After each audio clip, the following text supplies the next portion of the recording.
ये तो हो गया राष्ट्रपति पद के बारे में जानकारियाँ। अब हम उसके उस बिंदु पर आते हैं जिसको लेकर हम में से बहुत से लोगों में शंकाएं रहती हैं कि राष्ट्रपति की भूमिका देश में क्या है।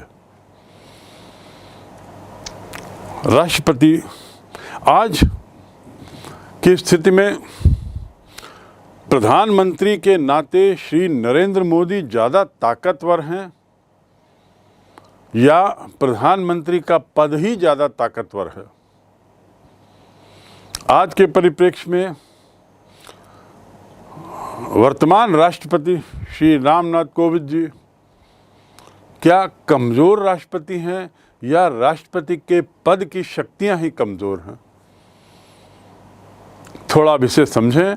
राष्ट्रपति की शक्तियां, उसके पावर्स, उसके functions of the prime president of India, हम उसकी शक्तियों को दो भागों में बांट सकते हैं। और शक्तियों से तात्पर्य है जिम्मेदारियां। शक्तियों का जिम्मेदारियां भी हूं। पावर्स तो है ही, पर powers and responsibilities they go together. तो राष्ट्रपति की जो शक्तियां हैं उसे हम दो भागों में बांट सकते हैं। पहला तो है सामान्यकालीन, सामान्य स्थिति में, और दूसरा संकटकालीन। सामान्य समय में राष्ट्रपति के अधिकार क्या हैं और जब संकट की स्थिति आती है तब राष्ट्रपति के अधिकार क्या हैं। सामान्य शक्तियों की बात करें तो किन परिस्थितियों में वह कौन सी शक्तियों का उपयोग करता है, कैसे करता है, इसको देखें। सबसे शुरू में कार्यपालिका या प्रशासनिक शक्तियां। राष्ट्रपति कार्यपालिका का भी एक हिस्सा है, आपने पूर्व में सीखा, जैसे वो विधायिका का भी हिस्सा है, उसका एक अंग है। कार्यपालिका का अंग होते हुए उसके पास क्या शक्तियां हैं? अनुच्छेद 77 हमारे संविधान के अनुच्छेद 77 में भारत सरकार के समस्त कार्यपालिका संबंधी कार्य राष्ट्रपति के नाम से किए जाएंगे, ऐसा लिखा हुआ है। अनुच्छेद 77 में साफ लिखा है कि भारत सरकार, जिसका वैसे तो मुखिया प्रधानमंत्री है, पर भारत सरकार जो भी कार्यपालिका संबंधी कार्य करेगी वह राष्ट्रपति के नाम से करेगी। कौन कौन सी शक्तियां हैं कार्यपालिका के तहत? पहला, नियुक्ति एवं पदच्युति संबंधी शक्तियां, नियुक्ति करने की शक्ति और किसी को हटाने की शक्ति। राष्ट्रपति जो है वो प्रधानमंत्री और उसकी सलाह से अन्य मंत्रियों की नियुक्ति करता है। तो प्रधानमंत्री की नियुक्ति कौन करता है? राष्ट्रपति करता है। पहली नज़र में बड़ा साफ लगता है कि जो नियुक्त करता है वह ज़्यादा शक्तिशाली है, और इसलिए भी कई बार ये शंकाएं होने लगती हैं कि शक्तिशाली कौन। आगे हम जानेंगे कि राष्ट्रपति किनको प्रधानमंत्री नियुक्त कर सकता है, तब यह स्थिति स्पष्ट होगी कि नियुक्त करने के अधिकार की ये शक्ति जो है वो बड़ी सीमित है। लेकिन फिलहाल इतना जानें कि राष्ट्रपति जो है वो प्रधानमंत्री की नियुक्ति करता है। राष्ट्रपति जो है वो प्रधानमंत्री की सलाह पर अन्य मंत्रियों की नियुक्ति करता है। राष्ट्रपति जो है वो राज्यपाल, सर्वोच्च न्यायालय के न्यायाधीश, भारत के राजदूत, भारत के महान्यायवादी, नियंत्रक, महालेखा नियंत्रक, वित्त आयोग, योजना आयोग के सदस्य, अध्यक्ष आदि की नियुक्ति करता है। इतने लोगों की जब नियुक्ति करता है तो निश्चित रूप से ही इज ऑल पावरफुल, ऐसा लगता है, लेकिन ऐसा नहीं है। वह नियुक्ति उन्हीं को कर सकता है जिनका प्रस्ताव, जिनका सुझाव प्रधानमंत्री ने भेजा हो। वह नियुक्ति उन्हीं को कर सकता है जिनके नाम का प्रस्ताव प्रधानमंत्री और उनके कैबिनेट ने भेजा हो। जितने भी पदों के मैंने नाम लिए, इन पदों पर नामों का चयन कौन करता है? प्रधानमंत्री और उनका मंत्रिमंडल। और एक बार उनके द्वारा चयन होता है तो ये लोग सुझाव भेजते हैं राष्ट्रपति को, और यह सुझाव राष्ट्रपति के लिए बाध्य है इन सुझावों को स्वीकार करने का। तो नियुक्ति तो राष्ट्रपति करता है, पर नामकरण नामित कौन करता है? प्रधानमंत्री। रही बात प्रधानमंत्री की नियुक्ति राष्ट्रपति करता है, पर किसे नियुक्त कर सकता है? वही व्यक्ति प्रधानमंत्री नियुक्त होगा, या उसी व्यक्ति को राष्ट्रपति द्वारा प्रधानमंत्री नियुक्त किया जा सकता है जो व्यक्ति लोकसभा में बहुमत दल का नेता चुना जाए। और बहुमत दल का नेता कौन चुनता है? दल चुनता है। तो बहुमत दल के द्वारा चुने गए नेता को राष्ट्रपति प्रधानमंत्री पद के रूप में शपथ दिलाता है, उनकी नियुक्ति करता है। तो राष्ट्रपति किसी को भी नेता नहीं बना सकता, राष्ट्रपति किसी को भी प्रधानमंत्री नहीं बना सकता।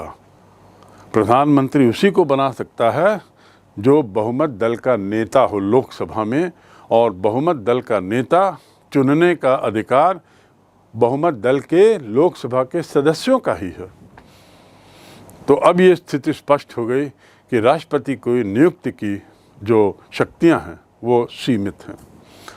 इसी प्रकार राष्ट्रपति इन पदाधिकारियों को हटा भी सकता है उनके पद से, लेकिन उसके लिए भी एक बड़ी लंबी चौड़ी प्रक्रिया है, और ये आवश्यक है कि इस प्रक्रिया से पूरा गुजरा जाए यदि किसी को हटाना है तो, चाहे वो प्रधानमंत्री हो चाहे अन्य पद। उस लंबी प्रक्रिया से गुजरने के लिए राष्ट्रपति बाध्य है यदि उसे किसी को पदच्युत करना है तो। दूसरी शक्ति शासन संचालन संबंधी। शासन को सुचारू रूप से चलाने के लिए राष्ट्रपति जो है वो विभिन्न प्रकार के नियम बना सकता है, और इसके अलावा संघीय क्षेत्र जिसको हम यूनियन टेरिटरी कहते हैं, वहाँ के प्रशासन का जिम्मा भी राष्ट्रपति का होता। तो जो मैंने वाक्य कहा कि सुचारू रूप से संचालन के लिए विभिन्न नियम बना सकता है, वास्तव में सच्चाई तो ये है वो खुद ये नियम नहीं बना सकता, क्योंकि देश के संचालन की वास्तविक जिम्मेदारी वास्तविक कार्यपालिका के हाथ में है, जिसमें प्रधानमंत्री और प्रशासनिक अधिकारी आते हैं। इन लोगों के सुझाव सुचारू रूप से देश को चलाने संबंधी इनके द्वारा भेजे गए सुझाव राष्ट्रपति के लिए आवश्यक हैं कि वह इन्हें स्वीकार करे। तो इस प्रकार ये सुझाव नियम राष्ट्रपति के नाम से लागू होते हैं, लेकिन ये सुझाव आते कहाँ से हैं? प्रधानमंत्री या वास्तविक कार्यपालिका से। तो यहाँ भी हमने देखी कि राष्ट्रपति की शक्ति एक हद तक सीमित है। तीसरा, वैदेशिक मामलों से संबंधित शक्तियाँ। वैदेशिक मामलों से तात्पर्य क्या है? विदेशी संबंधी मामले राष्ट्रपति से कैसे जुड़े हुए हैं? भारत के जो जितने दूतावास हैं विदेशों में, एम्बेसीज हैं जितनी, वहाँ जो भी राजदूत पदस्थ किए जाते हैं वे पदस्थ राष्ट्रपति के नाम से होते हैं। राष्ट्रपति के आदेशानुसार उन्हें पदस्थ किया जाता है। ठीक, विदेशों से जो राजदूत भारत में पदस्थ होते हैं वे अपना क्रेडेंशियल्स सर्वप्रथम राष्ट्रपति को सौंपते हैं। राष्ट्रपति को वे अपना क्रेडेंशियल सौंपकर भारत में अपने अपने देश के प्रतिनिधि के रूप में राजदूत बनते हैं। तो इस प्रकार हम ये कह सकते हैं कि और साथ ही अंतर्राष्ट्रीय संधियां जो होती हैं, एक देश की दूसरे देश से संधि, जितने समझौते होते हैं, ये भी सब राष्ट्रपति के नाम से होते हैं। पर यहाँ भी सच्चाई ये है कि राजदूतों के नाम वास्तविक कार्यपालिका तय करती है, जिसमें प्रधानमंत्री और उनके मंत्रिमंडल के सदस्य हैं, और उन नामों को राष्ट्रपति को प्रेषित करती है, जिसके अनुपालन के लिए राष्ट्रपति बाध्य हैं। तो इस प्रकार यहाँ भी हम देखते हैं कि ये सारे कार्य राष्ट्रपति के नाम से होते हैं। सच्चाई में इन कार्यों को क्रियान्वयन करने की जिम्मेदारी राष्ट्रपति की, लेकिन नामों की जहाँ तक बात है वह वास्तविक कार्यपालिका से आते हैं। अगला है सेना संबंधी शक्ति। सेना संबंधी शक्ति में एक बात बहुत स्पष्ट हो जाए कि राष्ट्रपति जो है वो सेना के तीनों अंगों का सेनापति है। थल सेना, वायु सेना, जल सेना, तीनों की सेनाओं का एक यूनिफाइड कमांडर कौन है? राष्ट्रपति, सेनापति है। तीनों सेनाओं के सेनापतियों की नियुक्ति करने का, युद्ध को प्रारंभ करने का और युद्ध को समाप्त करने की घोषणा ये राष्ट्रपति ही करता है। लेकिन कब? मंत्रिमंडल और प्रधानमंत्री के आदेश या सुझाव के आधार पर, उनके द्वारा भेजे गए संदेशों के आधार पर राष्ट्रपति इन तीनों सेनाओं के मुखिया युद्ध को प्रारंभ करना, युद्ध को बंद करना, ये घोषणाएं करता है। दूसरे शब्दों में इन संबंधों की सारी घोषणाएं भी राष्ट्रपति के नाम से होती हैं, लेकिन वास्तविक ताकत तो प्रधानमंत्री और उनके मंत्रिमंडल के हाथ में रहती है। राष्ट्रपति स्वयं अपने बल पर किसी को राजदूत नियुक्त नहीं कर सकता। राष्ट्रपति स्वयं अपने बल पर किसी को सेना का मुखिया नहीं बना सकता। सेनापति जनरल या एडमिरल नहीं बना सकता। कार्यपालिका और शासन संबंधी शक्ति के बाद अब हम आते हैं राष्ट्रपति की दूसरी शक्ति, जिसे कहें विधायी शक्तियाँ। विधायी से तात्पर्य है कानून संबंधी शक्तियाँ। कानून से उसका क्या संबंध है राष्ट्रपति का? हमने तो ये जाना कि राष्ट्रपति जो है वह विधायिका का भी एक अंग है और कार्यपालिका का भी एक अंग है। तो निश्चित रूप से राष्ट्रपति के पास कानून संबंधी कुछ शक्तियाँ, कुछ उसके अधिकार क्षेत्र में आते हैं। एक एक करके उनको जाने। पहला, संसद के संगठन संबंधी शक्तियाँ।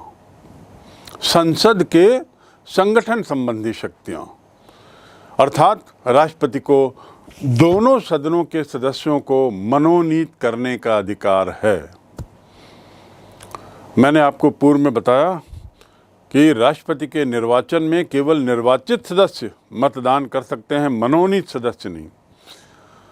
तो मनोनीत सदस्य कितने हैं? लोकसभा में 2 जो एंग्लो इंडियंस होते हैं और राज्यसभा में 12 जो विभिन्न कला विधाओं से, विशेष क्षेत्रों से चुने गए व्यक्ति हैं, जिन्हें राष्ट्रपति ही नामित करते हैं।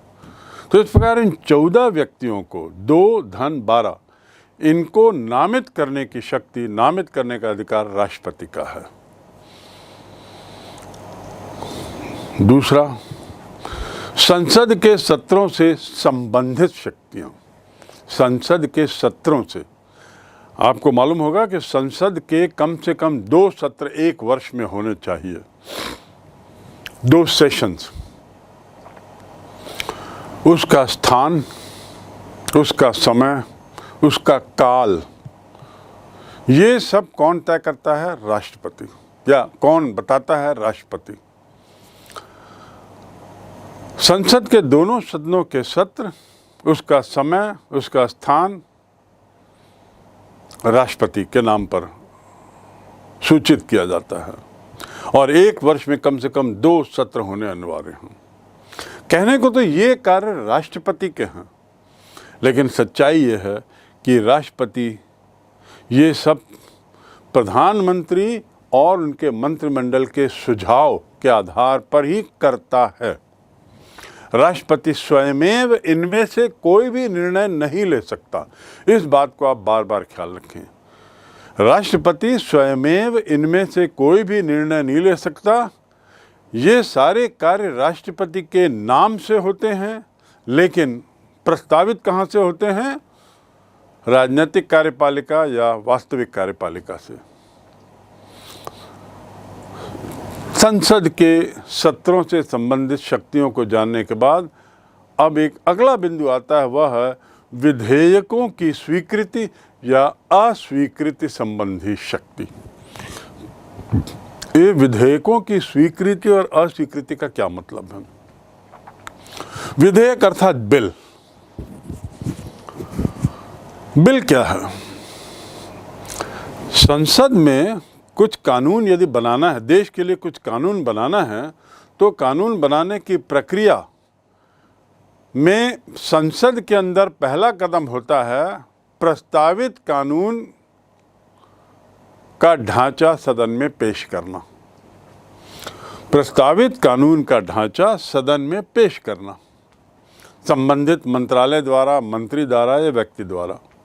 ये जो प्रस्तावित कानून का ढांचा जो है, इसे कहते हैं बिल, या इसे हम हिंदी में से कहते हैं विधेयक। विधेयक और कानून में अंतर यही है कि विधेयक मतलब वह प्रस्तावित कानून जिस पर सदन में बातचीत, सदन में अभी बहस होगी। जब ये विधेयक लोकसभा और राज्यसभा द्वारा पारित हो जाता है, पास हो जाता है, उसके बाद ये राष्ट्रपति के बाद जाना जरूरी है। विधेयक का दोनों सदनों के द्वारा पारित होने के बाद उसे राष्ट्रपति के पास भेजा जाता है, और राष्ट्रपति जब उसमें हस्ताक्षर कर देते हैं, उसे स्वीकृत कर देते हैं, उस समय वह कानून बन जाता है। विधेयक और बिल या बिल का लॉ बनने की प्रक्रिया तभी पूरी होगी जब उसमें राष्ट्रपति के हस्ताक्षर हो जाए। उस हद तक राष्ट्रपति जो है वह विधायिका का सदस्य है। उस हद तक राष्ट्रपति जो है वह कानून बनाता है। बिना उसके सिग्नेचर के कोई भी विधेयक कानून नहीं बन सकता। इसके साथ ही कुछ विधेयक ऐसे भी हैं जो बिना राष्ट्रपति की पूर्वानुमति के सदन में पेश नहीं किए जा सकते। कुछ विधेयक, खासकर मनी मैटर्स में, पैसे के संबंध में जो विधेयक हों, जिसमें पैसे की बात हो, ऐसे विधेयक को यदि किसी सदन में भेजना हो तो उसके पहले राष्ट्रपति की पूर्वानुमति जरूरी है। इसके अलावा नए राज्य बनाने के संबंध में यदि कोई विधेयक हो तो उसके लिए भी राष्ट्रपति की पूर्वानुमति जरूरी है। तो विधेयकों की स्वीकृति या अस्वीकृति संबंधी शक्तियां, इन शक्तियों पर हम और आगे विस्तार से बात करेंगे, क्योंकि ये वाली शक्ति जो है, स्वीकृति और या अस्वीकृति वाली शक्ति, ये वास्तव में कई मामलों में राष्ट्रपति को वास्तव में शक्तिशाली बनाती है। अगली शक्ति जो है राष्ट्रपति की, वह है अध्यादेश जारी करने की शक्ति। विधेयक क्या है? बिल, अर्थात वह प्रस्ताव जिसे लोकसभा या राज्यसभा में इस उद्देश्य से पेश किया गया है कि वह कानून बन जाए।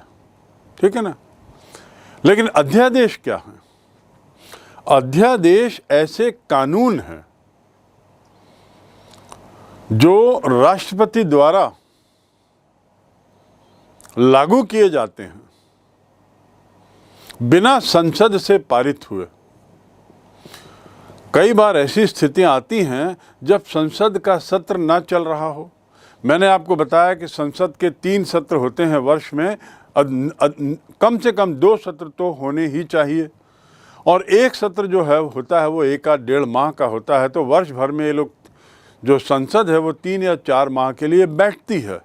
बाकी समय शेष 12 महीनों में से शेष 7 या 8 महीनों में यदि किसी कारण से कुछ कानून तुरंत बनाना हुआ, जिसकी तुरंत ज़रूरत पड़ गई, जिसके लिए हम संसद की बैठक की प्रतीक्षा नहीं कर सकते, ऐसी स्थिति में राष्ट्रपति के पास अधिकार है कि वह ऐसा कानून बनाकर उसे लागू कर दे।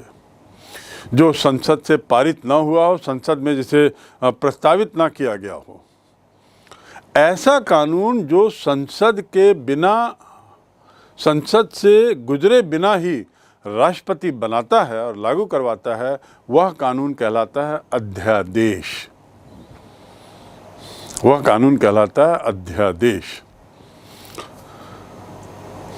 अध्यादेश को अंग्रेजी में कहते हैं ऑर्डिनेंस। और इस अध्यादेश का एक लाइफ होती है। ऐसा नहीं कि अध्यादेश बना दिया तो वह सतत रूप से जारी रहेगा। जरूरी यह है कि राष्ट्रपति के द्वारा बनाए गए कानून को, ऐसे कानून को जो अध्यादेश हैं, उसे संसद द्वारा 1 माह के अंदर उसे पास कर दिया जाए, तब यह अध्यादेश परमानेंट कानून बन जाता है। ऐसी स्थिति में यह अध्यादेश क्या होता है? स्थायी कानून बन जाता। दूसरे शब्दों में हम कह सकते हैं कि इसका कार्यकाल, अध्यादेश की मैक्सिमम लाइफ 3 माह होती है। यदि 3 माह के अंदर इसे पारित नहीं किया गया तो अपने आप यह कानून रद्द हो जाएगा, और यदि 3 माह के अंदर लोकसभा राज्यसभा ने इसे पारित कर दिया तो यह अध्यादेश अब एक स्थायी कानून का रूप ले लेगा। पर सच्चाई ये बात तय है कि इस प्रावधान से राष्ट्रपति के कानून संबंधी अधिकार स्पष्ट दिखाई देते हैं। कानून संबंधी शक्ति के तहत अध्यादेश जारी करने की शक्ति को गिना जा सकता है। प्रशासनिक शक्ति या कार्यपालिका संबंधी शक्ति, उसके बाद विधायिका संबंधी शक्ति, विधि शक्ति, और अब हम आते हैं तीसरी शक्ति में, जिसे हम कहते हैं वित्तीय शक्ति। वित्तीय शक्तियां वे शक्तियां जिसका संबंध मुद्रा से है, धन से है, आर्थिक शक्तियां, आर्थिक मुद्दों से है। वित्तीय शक्तियों में सबसे पहली शक्ति है बजट प्रस्तुत करने की शक्ति। सरकार को प्रति वर्ष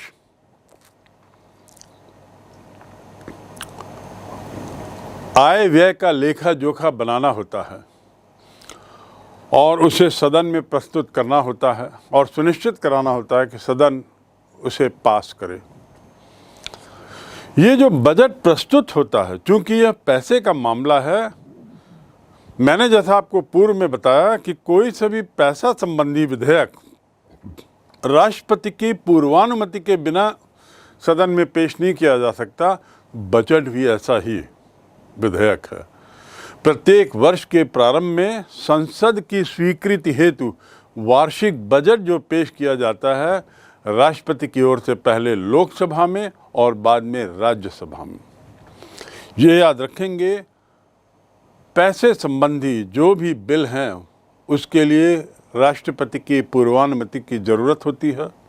दूसरा, पैसे संबंधी जो भी बिल हैं, राष्ट्रपति की पूर्वानुमति मिलने के बाद उसे पहले लोकसभा में ही पेश किया जा सकता है, राज्यसभा में नहीं। अब लोकसभा में क्यों? समझने के लिए बड़ी सरल बात, क्योंकि पैसे का मामला है। पैसे का मामला जो है उसका संबंध जनता से है, जनता के पैसे का मामला है।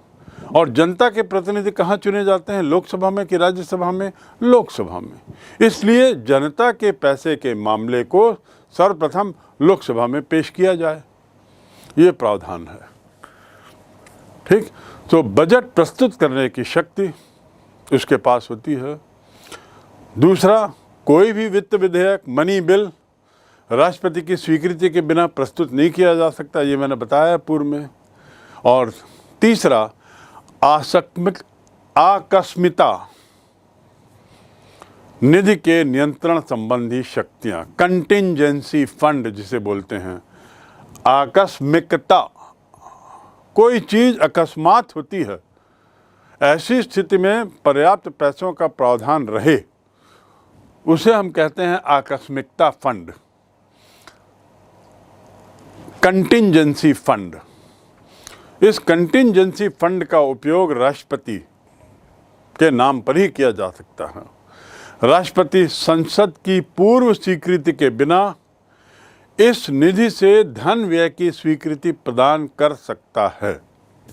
बहुत महत्वपूर्ण है। जो संसद की पूर्व स्वीकृति के बिना भी, एक तो सामान्य स्थिति में संसद की पूर्व स्वीकृति किसी भी पैसे के मामले में ज़रूरी है, क्योंकि पैसा जनता का है और संसद के लोग जनता के प्रतिनिधि हैं, तो उनकी स्वीकृति जरूर। लेकिन कई असामान्य स्थितियों में राष्ट्रपति को अधिकार है कि वो संसद की पूर्व स्वीकृति के बिना ही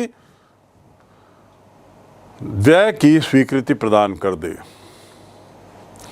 दूसरा, वित्तीय मामले में उसकी चौथी शक्ति जो है वह है वित्त आयोग की नियुक्ति। वित्तीय मामलों में परामर्श लेने के लिए वित्त आयोग की नियुक्ति करना। पांचवा, संसद द्वारा यदि कोई नियम न बनाया गया हो किसी बात पर, तो राष्ट्रपति भारत की संचित निधि से धन निकालने या जमा करने संबंधी नियम बना सकता है। संसद द्वारा यदि नियम न बनाया गया हो किसी मुद्दे पर, किसी आर्थिक मुद्दे पर, तो राष्ट्रपति ऐसी स्थिति में संचित निधि से धन को निकालना या धन को जमा करने का प्रस्ताव दे सकता है, उस पर कार्रवाई कर सकता है, तब तक जब तक कि ऐसे कोई नियम ना बन जाए। वित्तीय शक्तियों के बाद चौथी शक्ति है न्यायिक शक्तियाँ। न्यायिक शक्तियों में क्या आता है? पहला तो है क्षमादान, पार्डन। आपने सुना होगा कि बहुत बार कैदी लोग जो बहुत लंबी सज़ा काट चुके हैं या लंबी सज़ा काटने के दौरान उनका व्यवहार भी बड़ा अच्छा रहा हो, पूरी तरह से अनुशासन में रहे हों, सहयोग किया हो जेल के अंदर की गतिविधियों में, ऐसी सब स्थितियों में या पारिवारिक मामलों को लेकर कई बार कई कैदी सरकार से अनुरोध करता है कि अब उसे जेल से मुक्त कर दिया जाए या उसकी सज़ा को किसी कारणवश स्थगित कर दिया जाए या उसके फांसी की सज़ा को किसी अन्य सज़ा में बदल दिया जाए। तो किसी अपराध के लिए दंडित किए गए व्यक्ति को राष्ट्रपति को क्षमादान करने का अधिकार है, उसको दिए गए दंड को स्थगित करने का अधिकार है और साथ ही उसकी सज़ा को दूसरी सज़ा में परिवर्तित करने का भी अधिकार है।